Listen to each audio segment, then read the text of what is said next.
League को बड़ा धचका, आसिफ जरदारी ने नून लीग की अहम विकेट गिरा दी। पंजाब से अहम शख्सियत पीपल्स पार्टी में शामिल हो गयी। बिलावल भुट्टो जरदारी से रावलपिंडी, अटक, सियालकोट, खुशाब, जहलम और जनूबी पंजाब से ताल्लुक रखने वाली शख्सियत ने मुलाकातें की और पार्टी में शमूलियत का ऐलान किया। पीर अब्बास मुहिउद्दीन, डस्का सियालकोट से साबिक MPA और साबिक तहसील नाजिम, एजाज अहमद और जहलम से साबिक MPA मलिक जावेद ने मुस्लिम लीग नून छोड़कर पीपल्स पार्टी में शमूलियत इख्तियार कर ली। इसके अलावा PP 82 खुशाब से साबिक उम्मीदवार मलिक ज़िशान अवान और साबिक MP चौधरी शौकत भी पीपल्स पार्टी में आ गए हैं। बिलावल भुट्टो जरदारी ने वफूद से गुफ्तगू करते हुए कहा कि अपने इलाकों में पार्टी को मजबूत करने के लिए किरदार अदा करें। हम आम इंतखाबात में भरपूर तैयारी के साथ मैदान में उतरेंगे।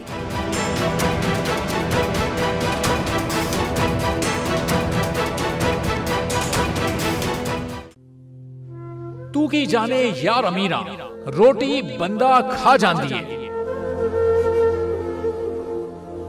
यूनान में कश्ती उलटने का अलमनाक हादसा, उदास आंखें, चेहरों पर मायूसी, दिलों में अब भी प्यारों के बच जाने की आस।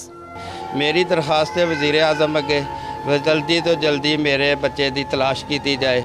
गम की इस घड़ी में बोल रहा अपनों के साथ, सहाफती फराइज को निभाते हुए पहुंचाई हर खबर अवाम तक। और यूनान में महाजरीन के जहाज को हादसे के बाद अब रेस्क्यू ऑपरेशन खत्म हो चुका है।